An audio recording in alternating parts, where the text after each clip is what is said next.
boses ko. Oo. Na ano yung Michael. But anyway guys, congratulations. Ano muna, but just add daughter yung instant dad? Ano ba maaabangan namin dito? Actually, storya ito naming dalawa. So si Althea, siya yung daughter. Siya yung dumagdag sa life ko as Val. So karakter ko dito si Val. So wala akong planong magkaroon ng anak. Parang dito. Hindi naman po. Sa totoong buhay ka. Hindi po. Dito sa istorya, happy-go-lucky guy ako. Tapos hanggang sa nagkaroon ng instance sa buhay ko na yung isa sa mga naging girls ko, yung nabuntis ko pala. Tapos, yun, si Althea na yun. Biglang dumating sa buhay ko. So yung istorya is, instant daddy, just a daughter. So paninindigan ko na maging daddy niya. So ano to? Drama, comedy? Dramedy, yes. Dramedy.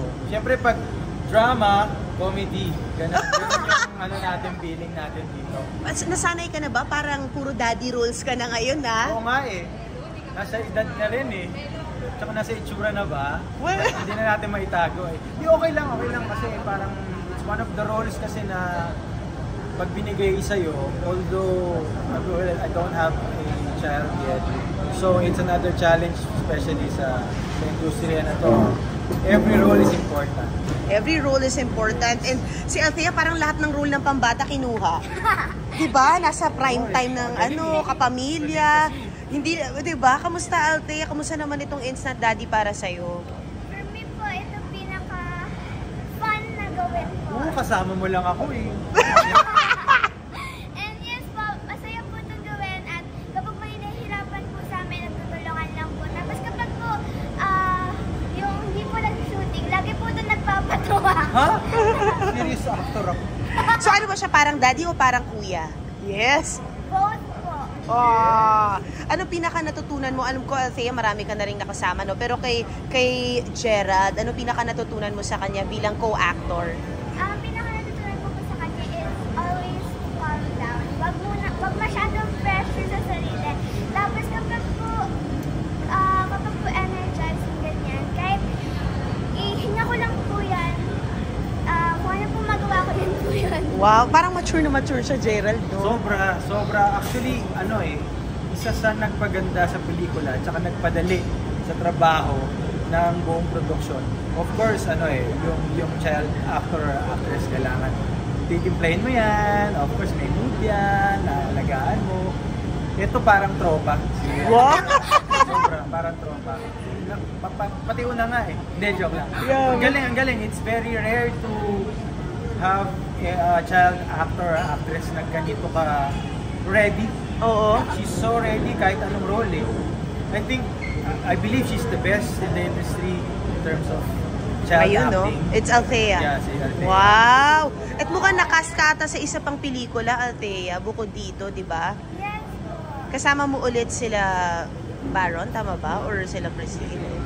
Anong pelikula? O hindi mo pa pwede ikwento? Kasi hindi ko po siya masyadong Kamusta yung pag-manage sa'yo sa set? Paano mo tinitiyak na tama yung yung tulog mo, pahinga mo bilang bata?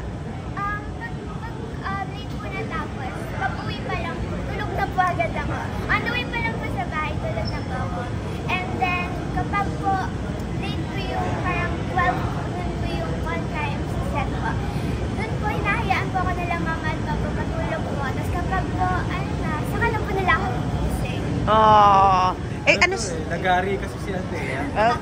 Pero ikaw din, lagari ka rin kasi bukod sa Instant Daddy, may Team A ka rin. Yes. Oo. So, anong aabangan naman namin this weekend sa Team A? At dahil tatay ka rin dito. Oo nga eh. Madami. Meron parang bagong sa storya namin, may isang episode na mag-iiba lahat. Lahat buhay, lahat mag-iiba, basta mag-iiba. So, para siyang fantasy na naging reality. So, gano'n yun, napalagyan ba namin ng gano'n yung sitcom na yun, di ba? Gano'n naman, kasi tulong-tulong din kami doon. Yes. Well, basically, of course, natutunan ko siya as I research about the role, kasi nga, kailangan ma-research siya ng tama. You can, hindi mo pwedeng ano ba to, i-pinpoint or ilatag kung anong gusto mong mangyari sa buhay pag naging tatay ka. Kung ano yung mangyayari at ibibigay sa'yo ng pagkakataon bilang sa pagmamahal mo sa anak mo, yun na yun. Then you make the most of it. Parang gano'n. Actually, yun din yung kinapitan ko, just in case, for me to have a safe realization din at pagganap dito sa pelikulang ito, kung ano yung moment na ibibigay ni Althea bilang siya yung anak ko, I'll embrace it agad para yung rapport namin sumakas. Wow. Sana yung practice na to para sa Oo, practice na to. Pero sana ganito ka, kagaling. Katalino at kabibo yung anak ko at kaganda. Kasi yun, napag-practicean ko na. Pero kung ano ibibigay ni Lord, di ko alam. Mag-a-adjust na lang ako.